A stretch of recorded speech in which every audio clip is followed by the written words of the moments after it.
Welcome back to the Biblical Justice Resources Podcast. As mentioned in previous episodes, our podcast will continue exploring broader themes of biblical justice and will hopefully dive deeper into some biblical and theological explorations. But another thing we want to do is explore some different social issues and understand what it looks like to apply our understanding of justice to the world around us. We're starting off today with a couple consecutive episodes on one of the most hot-button and possibly most divisive topics in the United States, immigration. Our guest today, Dr. M. Daniel Carroll R., has been studying the connection between immigration and the Bible for nearly 2 decades through academic research, engagement with Latino churches, and through teaching and writing on the subject. My introduction to this connection was through Dr. Carroll's book, Christians at the Border, a text which has been reshaped today into his book, The Bible and Borders. Dr. Carroll is half Guatemalan and was raised bilingual and bicultural. In his youth, he spent many summers in Guatemala and later taught at El Seminario Teológico Centroamericano in Guatemala City for 13 years. The realities of Central America sparked Dr. Carroll's fascination with the Old Testament, and the relevance of the biblical text for the challenges of poverty, war, and politics in those developing countries led him to a passionate focus on Old Testament social ethics and the social sciences. Along with immigration, Dr. Carroll's academic research focuses on the prophetic literature and Old Testament social ethics.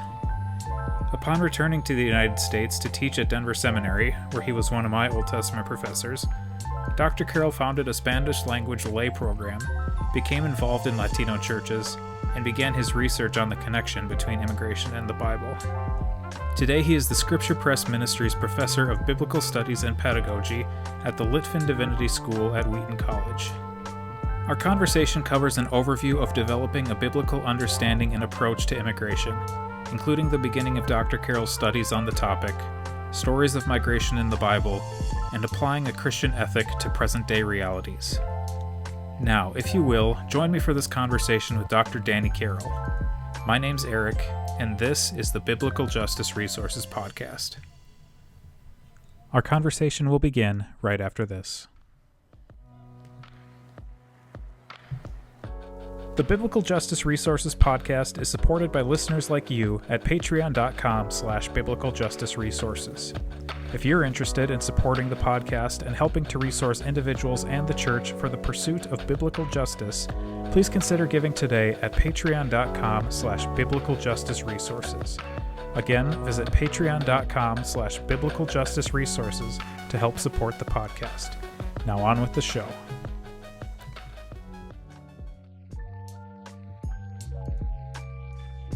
Dr. Carroll, thank you so much for joining me today for this recording.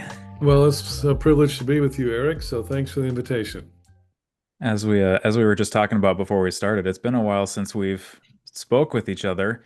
You were one of my Old Testament professors. I actually took 3 different classes with you in seminary, so it's good to see you again. Good to be talking about this. We're thinking about, for folks who are listening, we're going to start jumping into some different social issues and thinking specifically about different things. So today we're going to be talking about starting in on immigration, and we'll have a couple weeks in a row thinking about immigration. And Dr. Carroll, I think, is a great person to talk about that. Actually, your book, Christians at the Border, is the first introduction I think I had to thinking about the connection between the Bible and immigration. How did you get started thinking about this topic, and then what led to writing that book in the first place? Yeah, that's a good question. I didn't come to it premeditated. My mother was Guatemalan, and so I spent time growing up in Guatemala, usually every summer, and then I taught there for 13 years. And at the time, which would have been the 80s to the mid-90s in Guatemala, there was migration into Guatemala from the surrounding countries there was civil war. I mean, the civil war in Guatemala didn't end until 1996, but we were getting tens of thousands of people from Nicaragua and El Salvador. But I didn't process it. I was more thinking about the issue of war. Okay. We come back to the US and we land in Denver. That's where you and I would meet eventually. And that's really the first time I began to hit the issue.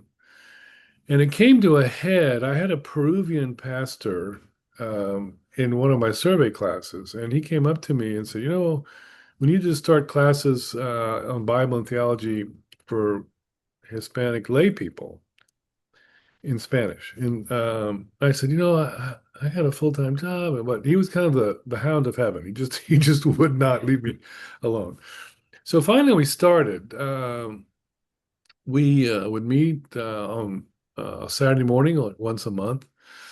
And I would say probably 95% of the people who came in the first kind of cohort, if you want to call it that, was like about 35 from three different churches, Latino churches.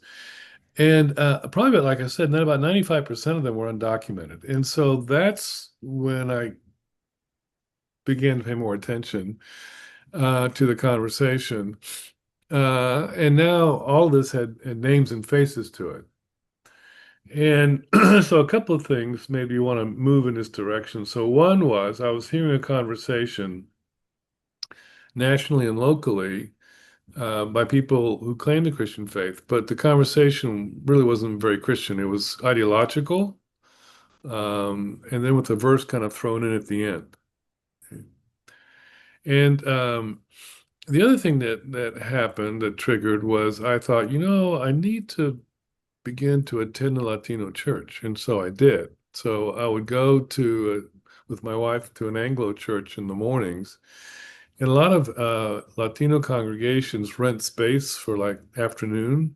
It's like right here, I go to an Anglican church in the morning, and then at 12:15, I'm at another church, a Latino church in West Chicago. But so now you're kind of worshiping, listening, and engaging. And so that, you know, I began to ask myself, what does the Bible say? And I didn't know. And at that time, I'm going back now to about 2007, there was nothing. I mean, I found one book out of the UK and an article by a Roman Catholic ethicist, and that was about it. Now it's all over the place. But back then, there was nothing. So the book that you mentioned, Christians at the Border, was the first one. I've actually done four. I've edited two, co-edited. And then I did a book that was published in 2020 called The Bible and Borders. And so it takes the book that you mentioned, The Bible and Borders, pulls out the Bible part, because that book had some history and law in it, US law. But I pulled it out and expanded it. And it's just straight Bible, and it's called Bible and Borders. And so if anyone wants more, that's the book to go to. But that's how I started. So since then, I do stuff like this, what I'm doing with you. I do, periodically. Next Saturday, September 6th, I don't know when this will be broadcast or whatever, but September 6th, I'll be at a Latino church in Naperville for several hours, walking through this with Latinos. And the next Saturday, the 13th, I'll be in an Anglo church about 20 minutes away, walking through it because people want to know. So, yeah, so it's been kind of a journey. I've learned a lot. I continue to learn a lot. And I think being in a Latino church helps with all of that. Yeah. It's interesting you said that the conversations that you would hear 20 years ago now almost would Mhm. be largely ideological from Christians. Mhm. And it strikes me that I feel like we would hope that ideological conversations from Christians would include Christian ideology, but it doesn't sound like that's what was happening. My guess, well, knowing some of what you've talked about in the past, is that it's largely more partisan political than Yeah. Christian ideological. Yeah. How how has that evolved in the last 20 years since you started? I mean, I'm sure the last 10, you could maybe split it up between 10 Yeah. years until 2016 and then 2016 to now. I guess you would know better than I would. But what does that conversation shift look like, if there's been Yeah. a shift at all? Yeah, that's a good question. It's been kind of up and down. What I find is that there's an increasing number of evangelical Christians that are more aware of what the Bible has to say. And so that's good. Um, on the other hand, among certain evangelical circles, there's been more of an entrenchment. So the ideological piece on the right has deepened, I think, sometimes. Um, On the left of the progressive side, it can get a bit shrill, and we're seeing some of that nationally as well. So that's an interesting to watch, even in some places resorting to kind of an activism that would be a little farther than I would feel comfortable with. So what I see is the ideological compromise can go left and right. Each one will have their favorite verses that they go to. Um, and the political climate in this country is very bipolar and very polarized. And so I think that gets reflected in this discussion sometimes too. And what happens is on either side is that in the previous administration, millions were let in without much control. And that creates certain problems. And so a lot of people who shouldn't have come in came in, a criminal element. And so what happens on the right is they'll focus on the criminal element, and then that'll get, generalized over the whole immigrant population.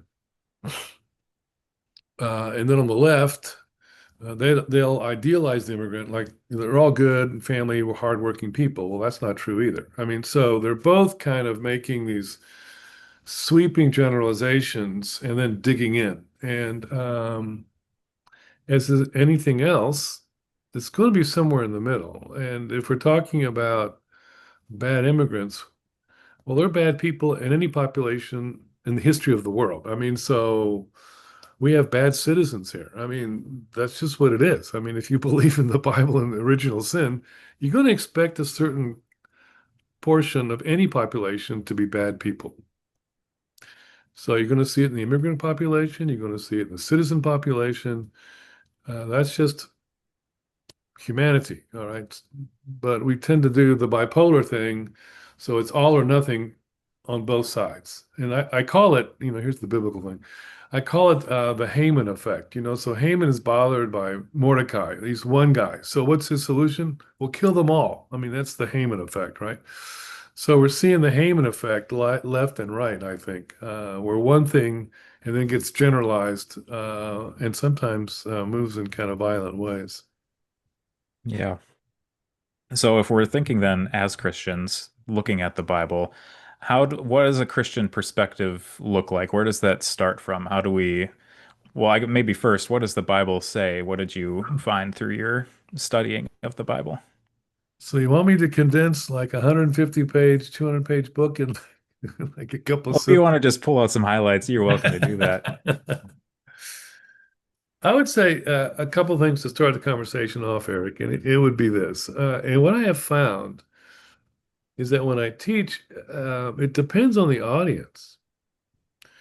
So if I'm, let's say, teaching or speaking with a native-born, usually Anglo audience, they're just surprised about how much. I mean, from literally from Genesis to Revelation, you've got migration. And they're just surprised by how much there is in there, whether it's narrative, whether it's law, in some of the Psalms. You see it in New Testament, in the early church, all kinds of stuff. And they just have never thought about it that way. Um, so the element's an element of surprise. Um, when I speak to a Latino audience, and the immigrants I tend to speak to, immigrant churches are Latino, um, you get the surprise too, because they've never thought of the Bible talking about that. When they've had sermons, it's been about faith and salvation and their families and things. But when they begin to see how many of those stories, especially in the Old Testament, line up with their experience, it's just like a shock. And sometimes they'll be crying. I mean, because it's like that's us. That's my story. That kind of thing. So I would say, you're asking me what does the Bible say? I would say, well, it says a lot, but how it's received oftentimes is impacted by who I'm speaking to, who the audience is. And I think that's important to realize that the same material is going to hit different people in different ways. And what I tend to do is I just say, look, let's just begin in Genesis 1 and we'll just work our way through. And if you begin with the idea of the image of God, for instance, every human is made in the image of God, has supreme worth. And most people, they kind of know that intellectually, but they've never processed it like foreigners. And then the other one, that piece of the image that people haven't thought about is that every human has the ability to rule and subdue the earth. That's part of the image. And now you're talking about human giftedness, you're talking about human potential. Um, and what I try to do is say, we can begin to think about immigrants not only as, worthy of our pity or something, but you begin to see that, actually because of all their giftedness, they actually can contribute to the national good. And so you see that with, all over, I mean, all around us, who's harvesting our crops, construction, all kinds of things, the entrepreneurial spirit, um, of Latinos and others is all around us. And so you're seeing this human image of God thing all around you, contributing to society. And I think that's the place we need to begin. Now, one other thing, and then we can keep on going, but um, what makes all of this difficult, and maybe you'll get to this, I don't know, is how do you move from a Christian orientation to national policy? And that's the tricky move. We can talk about that, but that's going to be another kind of conversation. But if we can have a biblical lens, that will influence what we talk about and how we talk about these issues and the tone with which we engage in these conversations. And so that's what I try to do. Normally, a church will give me like 45 minutes or something. Well, this Latino church next weekend, I'll have like 3 hours, 3 or 4 hours, uh, which is kind of what I would need. But it'll be a time of questions and things like that. So that'll be good too. But that's how I would begin the conversation is just trying to orient the tone and orient and inform kind of a Christian foundation for the kind of conversation we have to get to, which is policy and local issues.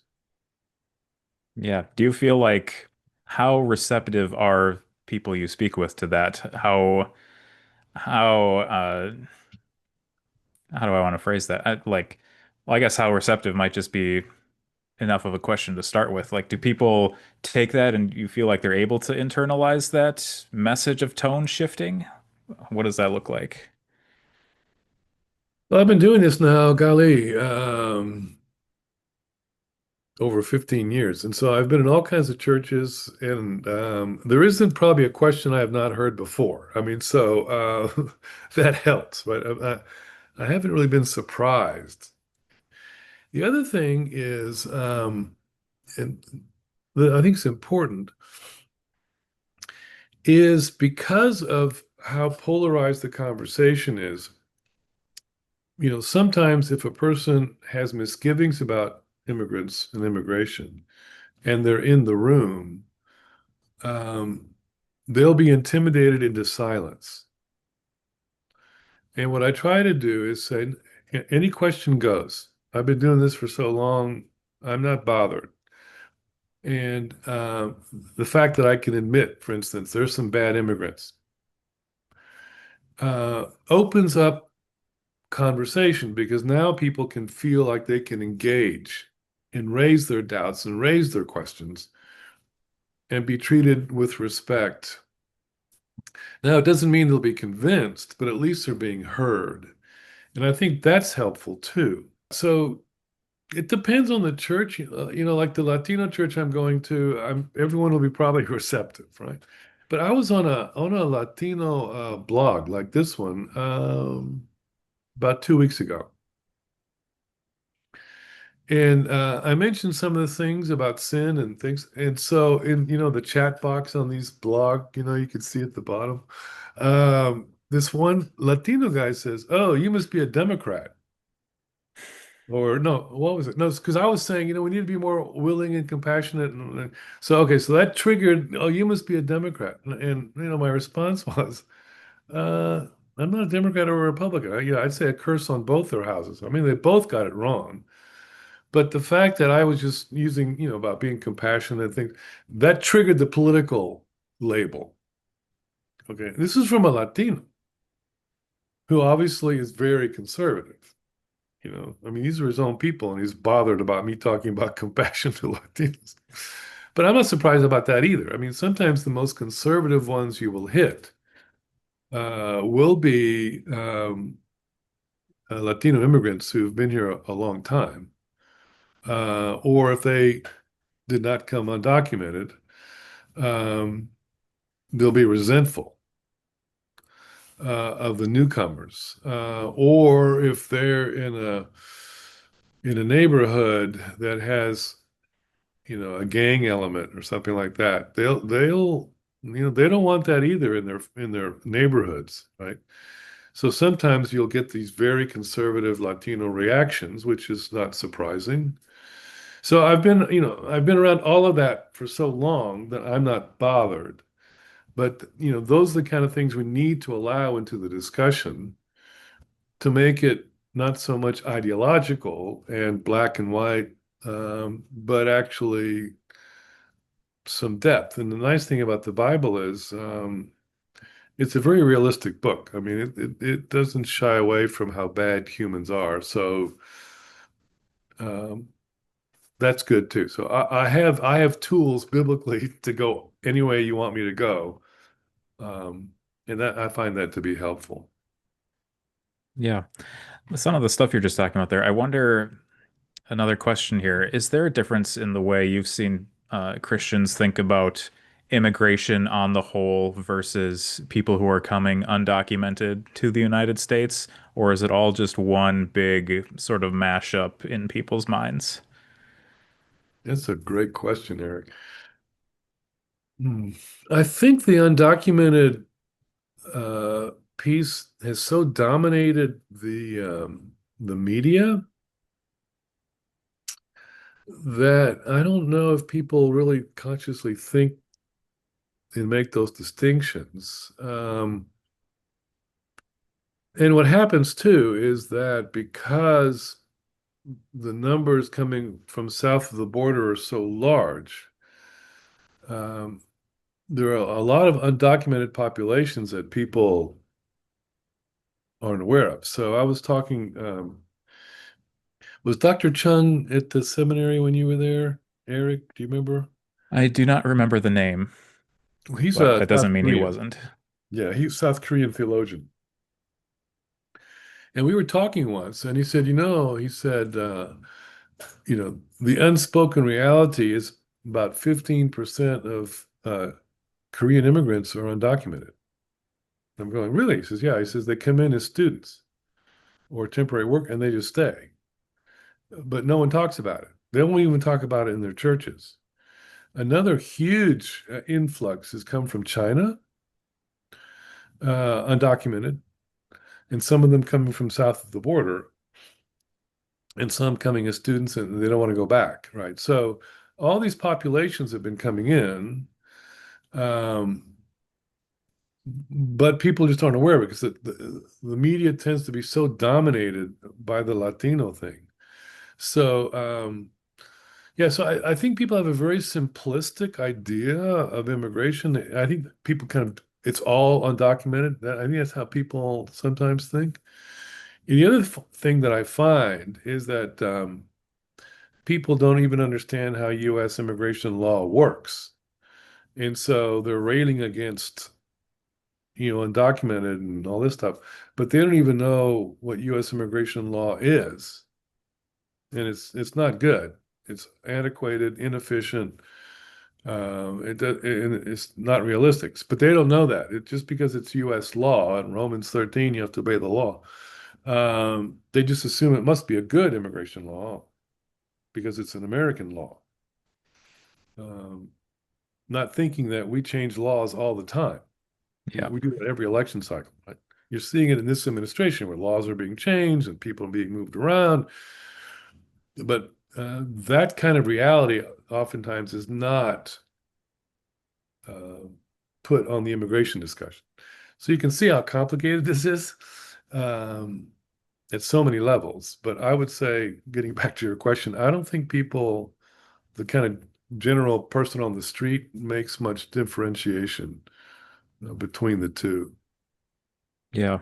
And something I've thought about with thinking about law changes is that we could define who is and isn't undocumented, like, I mean, seemingly overnight with law changes. And so, like, at some point, we do have to include ethical, moral considerations into our thought processes and into our ideology, because if we're only going off of what does the law say, the law is easily changeable. Well, maybe not easily changeable, but Yeah. more easily changeable than maybe our ethics should be. Yeah. And then trying to adjudicate the ethical foundations with realities. So, it looks like maybe up to 8 million came under the Biden administration. Well, how do you absorb that many people into the school system, healthcare, housing? I mean, here in Chicago, you know, what Texas did, because they were getting a lot of the immigration, they shipped immigrants up to Chicago, sanctuary state, sanctuary city. Okay, we can't handle the numbers, we send them to you. Well, all of a sudden, literally, you had immigrants staying in police stations, in the hallways, and um, at Chicago O'Hare. There was at the airport. I was coming back from a flight, and I was in a particular terminal, and I looked over there, and there were these tents inside the building. So what you're seeing is, how do you adjudicate kind of the ethical impulse with just realities? There was a Latino church here north of where I am. And what they did was they refurbished, it was a very old building. So they had a Sunday school building. So they refurbished all of that to house undocumented people.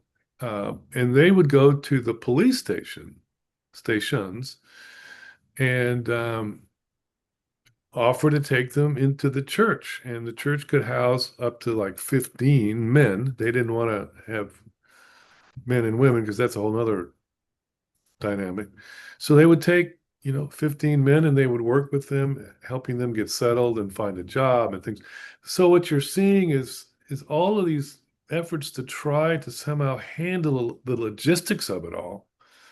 And there's been a lot of complaining here of millions of dollars being redirected from other programs to house undocumented immigrants.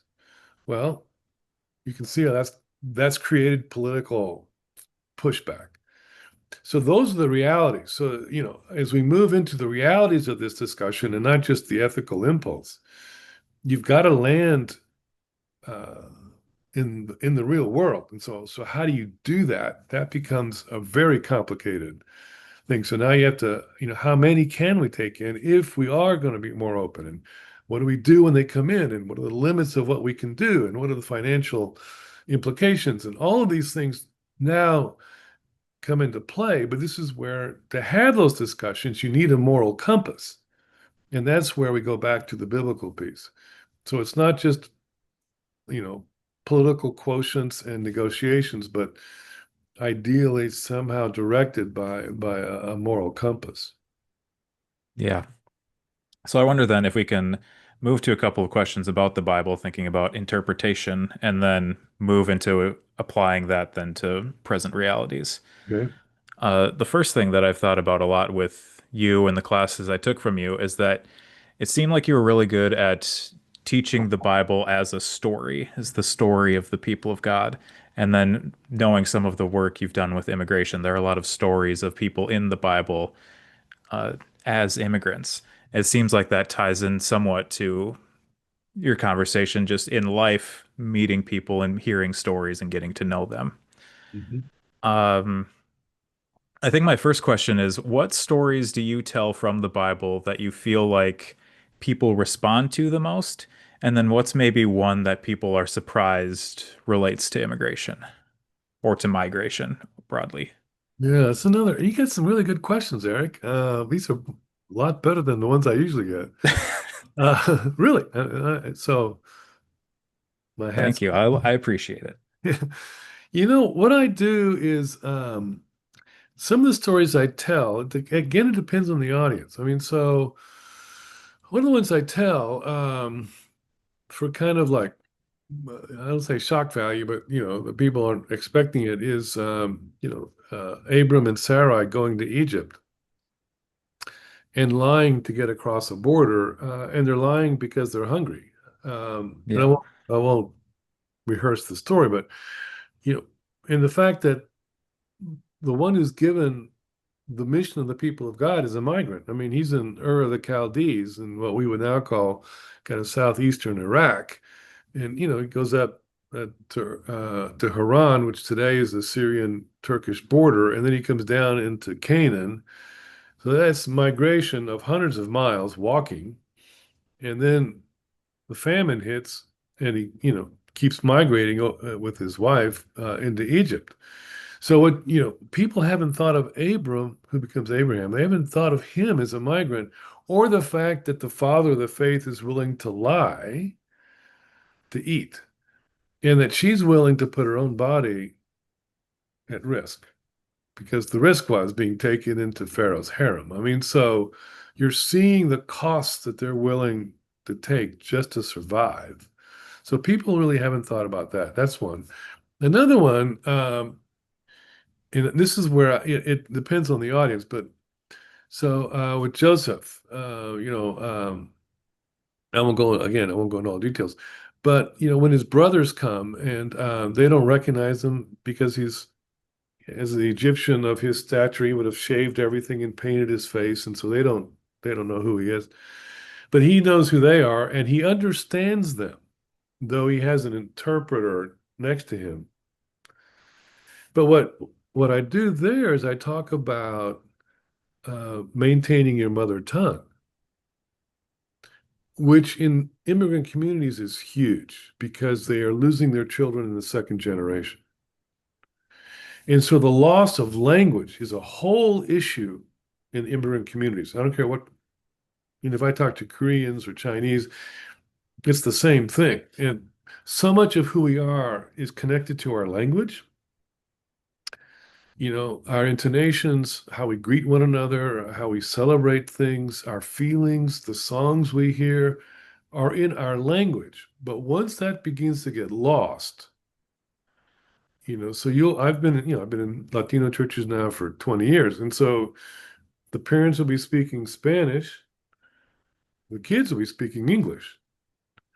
And then the parents might speak to their child in Spanish, and the child might respond in English. I mean, all this is going on, loss of language and what it means.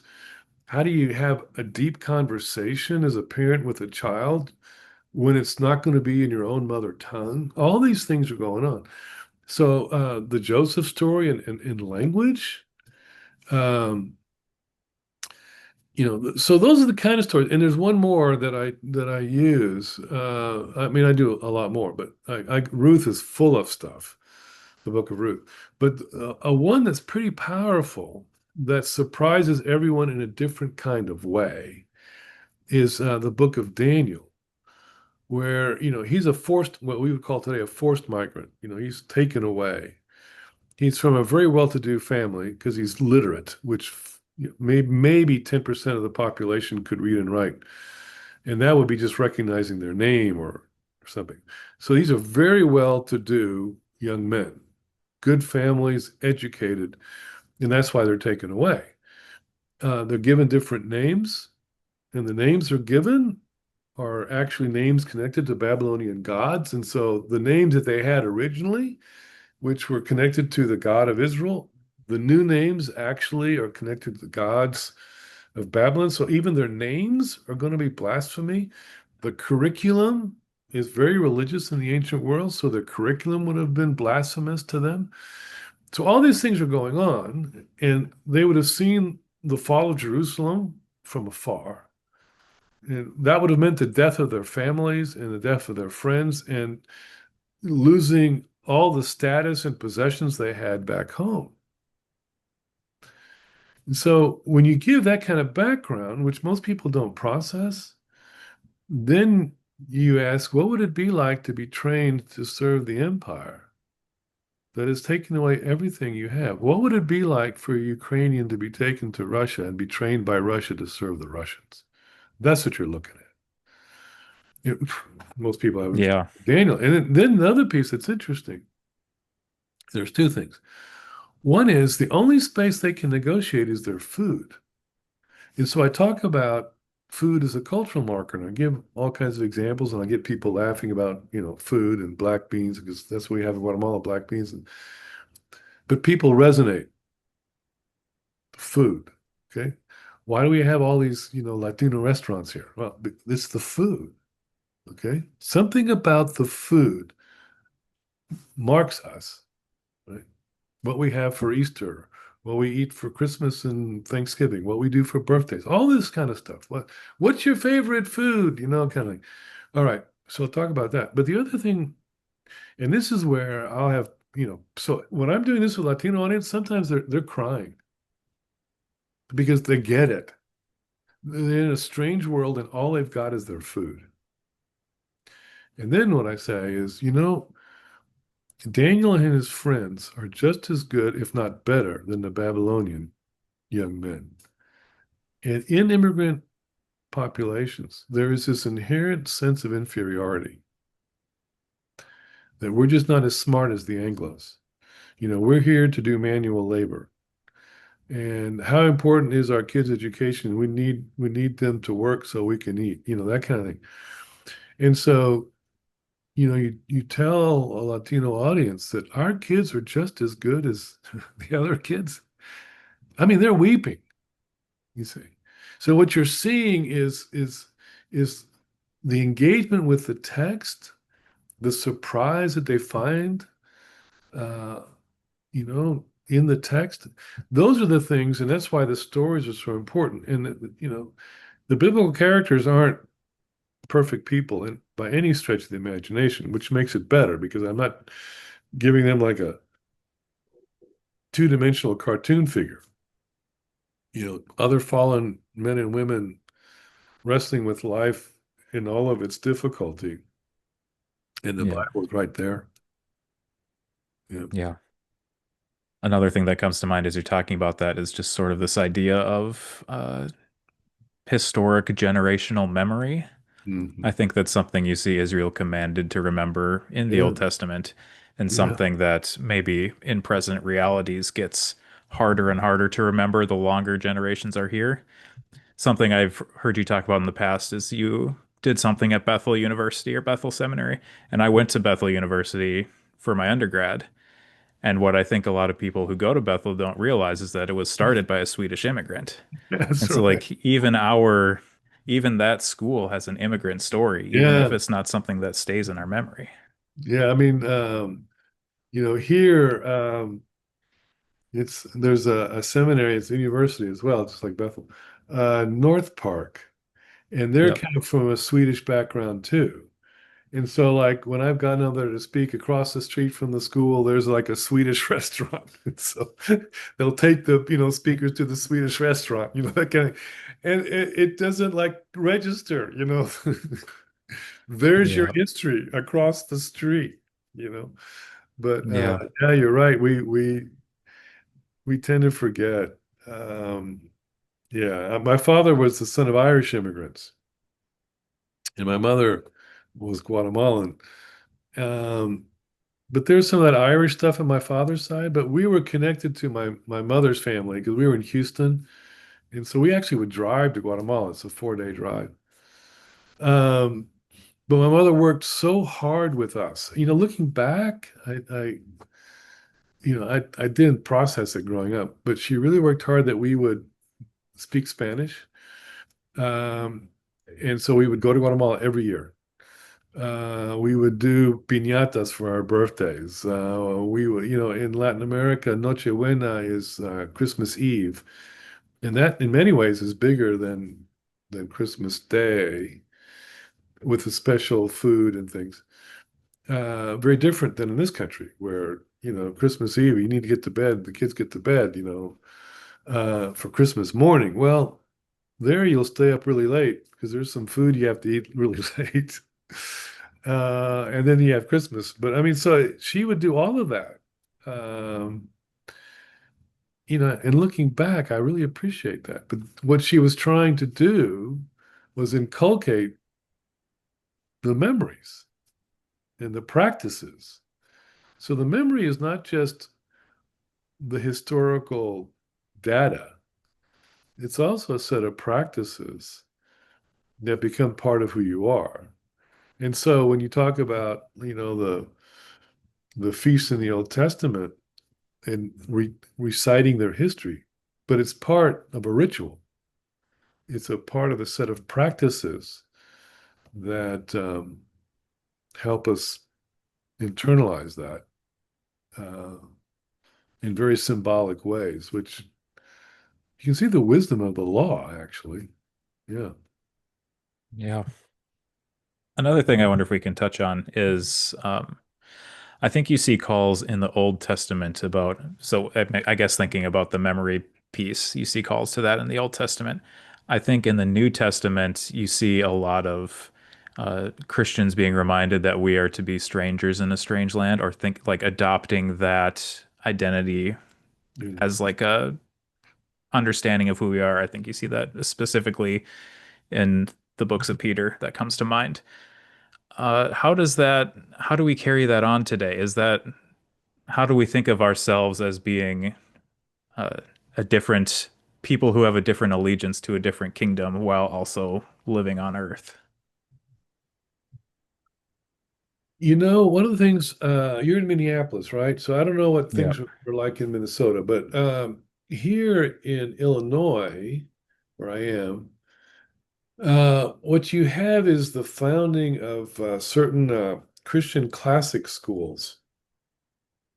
And I don't know if you have those over where you are, but they're private schools, and they go back to the classics, uh, the great writers of the tradition kind of thing. And they teach them, like I have a student in a doctoral class, and there's one of these schools just about a block from the college. And so he says, yeah, he says, I'm teaching Latin to third and fourth graders. What? uh, yeah, he says, so they kind of begin kind of a formal Latin curriculum in the fifth grade, but the idea is to kind of get them they play games and things like this with Latin. Uh, but one of the reasons why Christians are founding these classic schools is kind of that same thing about, the culture is moving in certain ways that we find not healthy. And so you see the founding of these schools. Okay. So what I'm seeing, my point is this, you're seeing expressions of the idea that this country is a strange place and getting stranger all the time, but people have not connected it to the migration debate. So one of the things that I do when I speak on immigration is to say that we're not even aware that migration is so prominent in the Bible that migration becomes a metaphor for what it means to be a Christian. See, a foreigner will know what it means to be strange. I mean, the accent, they don't know the rules. What do you wear on in certain situations? You see, the foreigner is kind of learning this on the fly, and they're always wrestling with, and you'll see it in Latino churches and any immigrant community, How much do we integrate? And what are we willing to negotiate away? Now, some of it is going to be negotiated away whether they like it or not. And that's like language. Okay, that's going to be negotiated away unless you work really hard to somehow keep it in family. So the immigrant is constantly negotiating the foreignness, okay, in their daily life. And I think that's one of the reasons why the migration metaphor is so helpful, because you're aware of dangers, you're aware of giving things up. The problem is, if you've been in the culture for a long time, you're not even aware that you're negotiating things away. You're just assimilating and mimicking your culture. So that's, at the beginning of our conversation, the whole ideological piece. People, because it's the air they breathe, they're not even aware that they're doing this, you Yeah. see. And this is where the strangeness is helpful. But what happens is, oftentimes among evangelicals, the strangeness tends to be topical, okay? Sexuality, okay? But it won't be economics. It'll be, or politics, it'll be sexuality. Um, that kind of thing. The curriculum in the school, they're topics where we want to draw lines. But oftentimes, the broader question of what it means to be fully Christian in a post-Christian world, which is where this country is going, if not gone to, what does that look like? Some of those conversations, I have a friend at another seminary who works a lot on this. Um, so that's been helpful, as a reminder for me. But, what does it mean for a Christian to be X, Y, or Z? Those kind of conversations oftentimes are not being had. And you see it, I'm at a college, right? In the grad school, but it's embedded in a college. That's one of the things that young people wrestle with. What does it mean to be a Christian today? Or do I want to be a Christian today? I mean, those are the questions. But they get back to your idea of the strangeness. Um, but that's where it can intersect with the migration debate, which most people have never thought of. Immigration for sure, and more broadly, as I've worked in this space, it applies to other issues as well.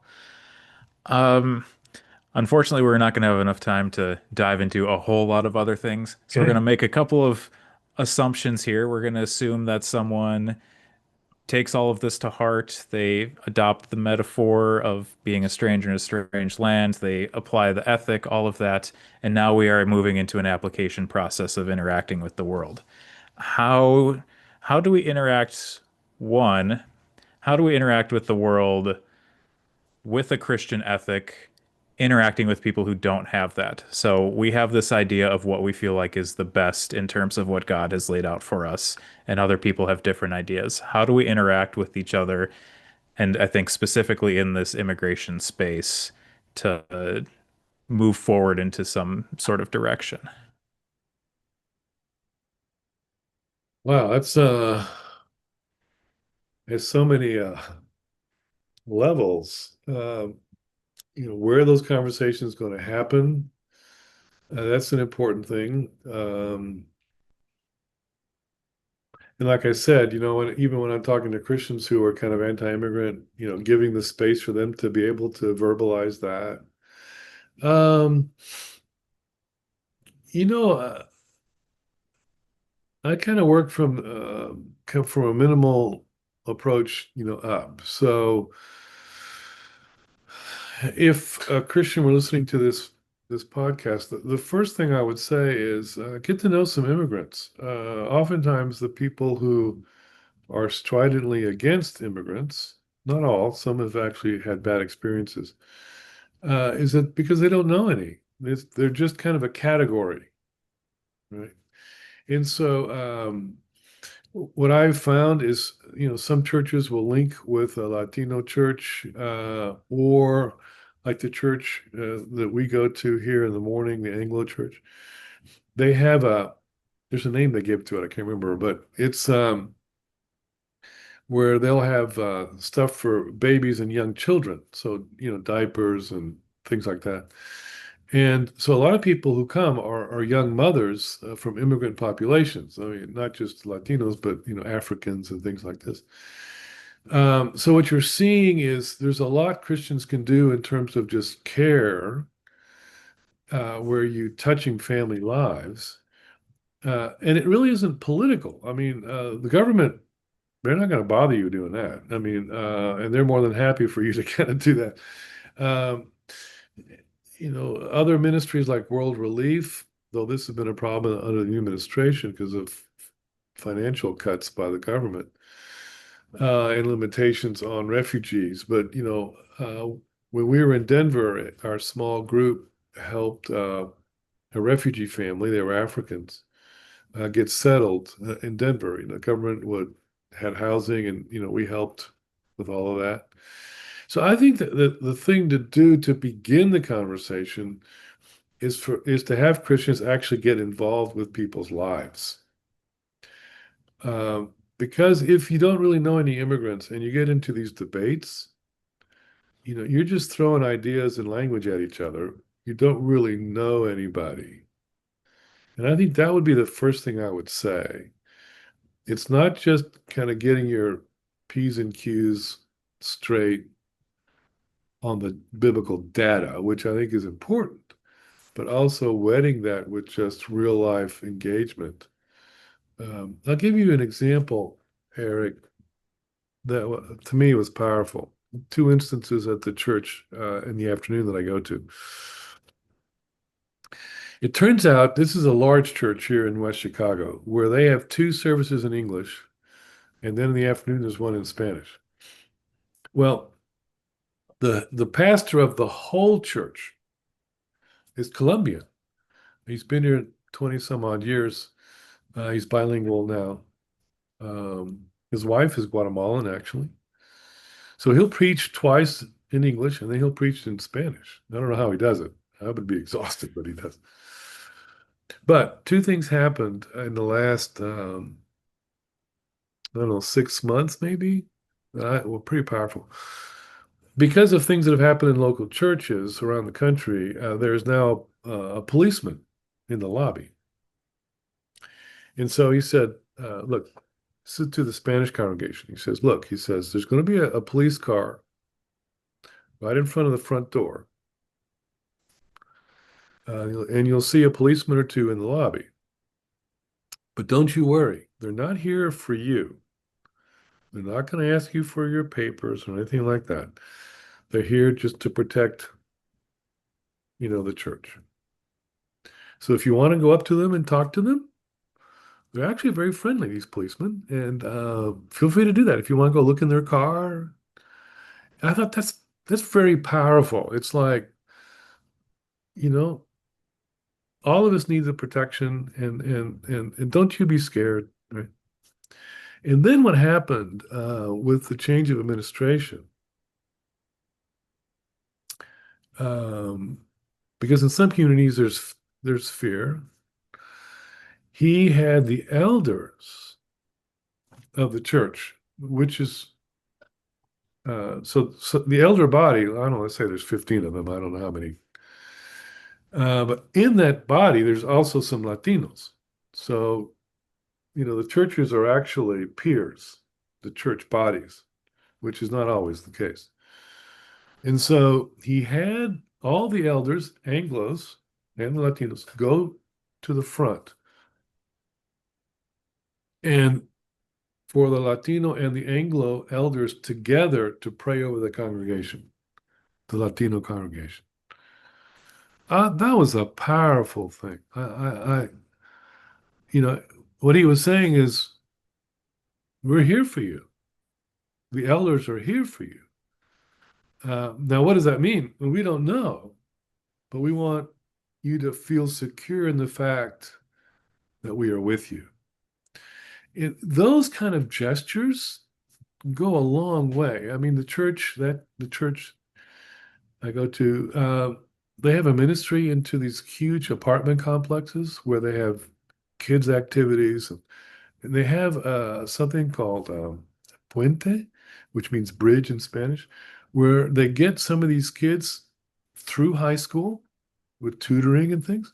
And then they will actually take them to different college campuses because they will be the first ones to finish high school and go to college. So you have all these things going on, which are so constructive.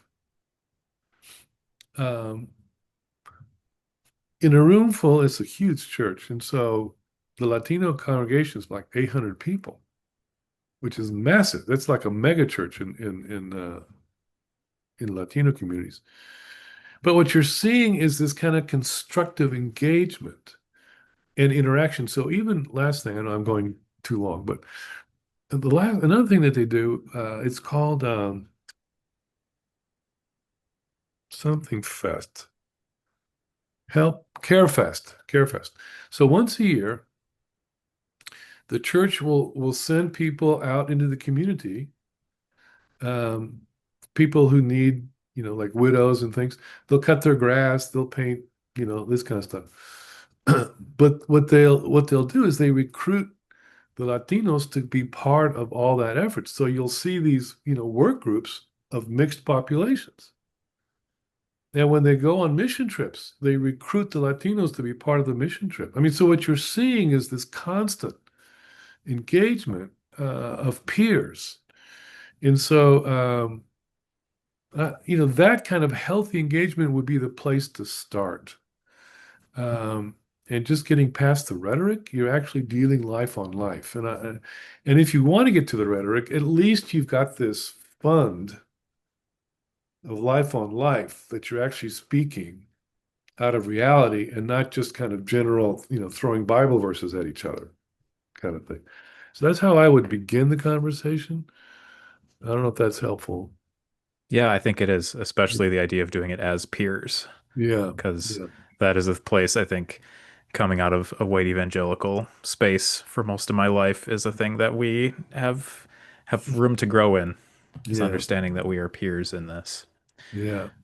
Maybe the last question here before I let you go is just for people who are interested in learning more, what sorts of resources you could recommend for people to explore on this topic?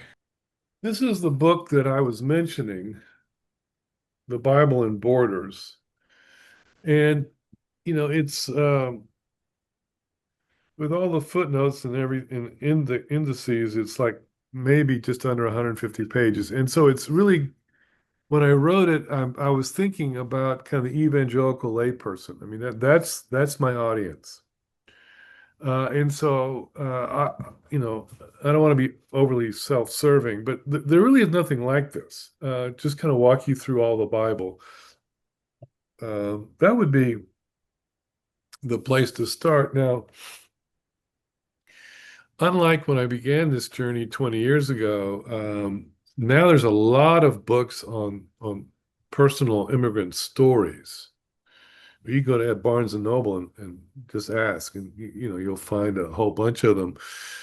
And those tend to be of a couple of kinds. One is stories about the journeys into the U.S., and then there's stories about integrating into U.S. culture. I mean, so you'll find books about, and I've got some on my shelf back here. So that'd be the place. One is talking about real life stories by these authors. And the other is just some biblical material. I mean, I've got one, two, three. I have 4 shelves just on immigration stuff, and at least 2 full shelves just on Bible and theology on this stuff. So I mean, I could go on all day about it, but I think that the book would be the most helpful.